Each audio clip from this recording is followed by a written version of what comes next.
दुनिया है सहाफ़त के चैनल को लाइक करें, शेयर करें और सब्सक्राइब करें। जी, आज हम बात करेंगे मियाँ चन्नू के मसाइल पे।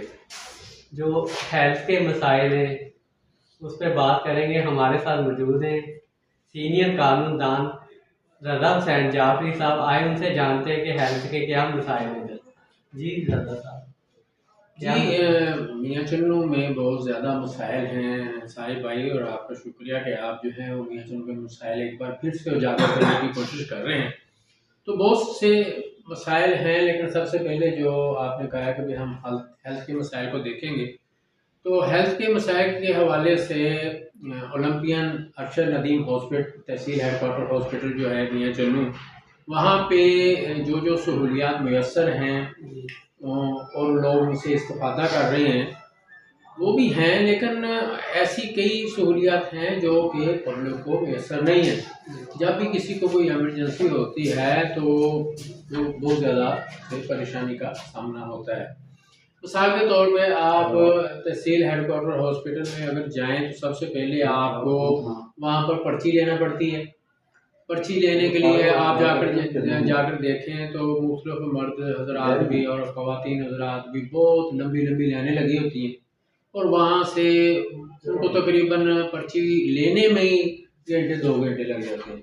एक बंदा बीमार होता है, दूसरा वो पर्ची लेने के लिए वहाँ पर, और उसमें ये होना चाहिए कि काउंटरों की तादाद ज़्यादा बनाई जाए और मेल फीमेल की जो है वो अलग-अलग हो, और उसमें ज़्यादा अगर काउंटर बने होंगे तो जाहिर बात है वो जल्दी लोगों को वो पर्ची मैसर आ जाएगी।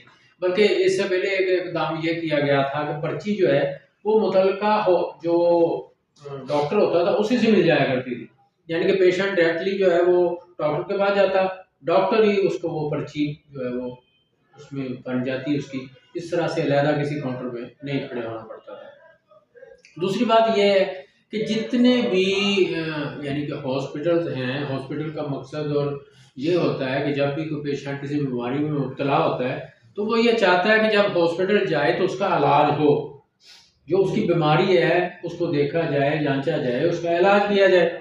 लेकिन हमने ये देखा है कि यहाँ पर जैसे आजकल आपको पता है हार्ट अटैक बहुत ज़्यादा है, लोग जल जाते हैं, फिर उसके बाद फालिज हो जाता है लोगों को। तो इस तरह के मामला तो होते हैं, लेकिन जब हॉस्पिटल में जाते हैं तो मुतल्लिका डॉक्टर भी मौजूद नहीं है, मुतल्लिका इलाज के लिए जो इक्विपमेंट होते हैं वो भी मौजूद नहीं है। बल्कि जो मेरे नॉलेज में है कि बच्चों के इलाज के हवाले से काफ़ी इक्विपमेंट काफ़ी सालों से आए हुए हैं, लेकिन उनको ऑपरेट करने के लिए ऑपरेटर ही मौजूद नहीं है। तो इस तरह के मसाइल हैं। अब यहाँ पर जो है तहसील हेडक्वार्टर हॉस्पिटल में यानी कि ये किया गया कि ट्रामा सेंटर बना दिया गया कि लोगों को जो है वह इमरजेंसी जो है वो डॉक्टर भी मिलेंगे, उनका इलाज भी होगा। लेकिन ऐसा है कि अभी तक जो है तहसील हेडक्वार्टर हॉस्पिटल एक रेफर सेंटर बना हुआ है। जब भी कोई इमरजेंसी जो है मरीज़ वहाँ पे जाता है तो वहाँ पर मौजूद जो स्टाफ है वो यही करता है कि भाई जल्दी से उसको मुल्तान रेफर कर दो। हार्ट का पेशेंट है तो कार्डियोलॉजी मुल्तान शिफ्ट कर दो, अगर कोई बर्न का मसला है तो वो जनाब निश्चर मुल्तान रेफर कर दो। और यानी कि इस तरह के जो मामला हैं इससे जो है मरीज जो है वो ज़्यादा परेशानी का शिकार हैं, और गवर्नमेंट को चाहिए कि इस तरह तवज्जो दें।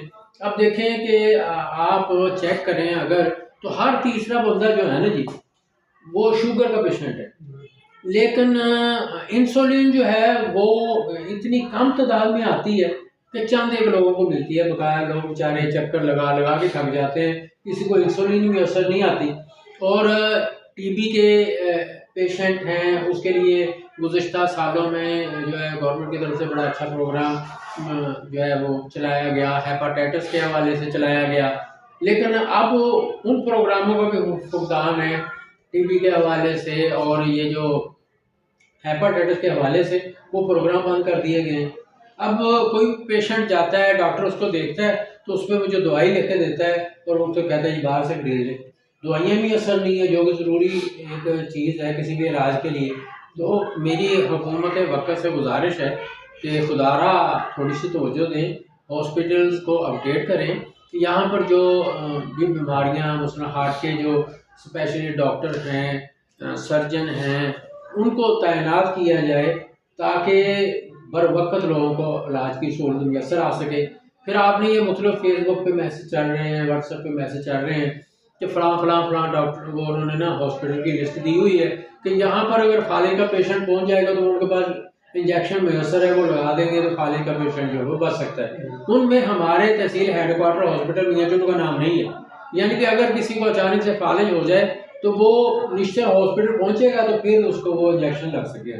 तो मेरी ये हुकूमत वक्त से ये भी गुजारिश है कि फालिज के एमरजेंसी इलाज के लिए, हेपाटाइटिस के इलाज के लिए, शुगर के इलाज के लिए, हार्ट के इलाज के लिए और गुर्दों के हवाले से मेरे ख्याल एक दो मशीन इधर हैं, वो भी कभी ख़राब हो जाती है, कभी वो सही हो जाती है।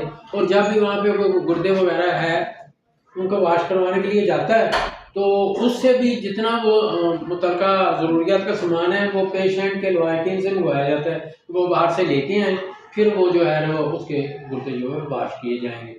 तो गवर्नमेंट को ये चाहिए। सर वो जो आजकल डेंगू का इशू चल रहा है इस बारे में आप क्या कहें? हाँ, डेंगू भी एक बहुत बड़ा इशू है। डेंगू बुखार में लोग मुब्तला हो रहे हैं। जब भी मौसम तब्दील होता है तो ये जो वबा है वो ये सारा उठा लेती है।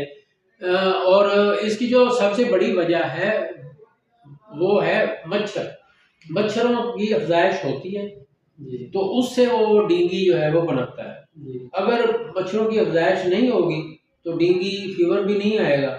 लेकिन मच्छरों की अफजाइश होने की वजह है हर जगह जो गलीज और गंदा पानी खड़ा हुआ है, जोहर बने हुए हैं, तालाब की सूरत बने हुए हैं, वहाँ पर जो है मच्छर जो है उनकी अफजाइश होती है, वो फिर बाद में डेंगू और दीगर बीमारियों का बायस बनते हैं।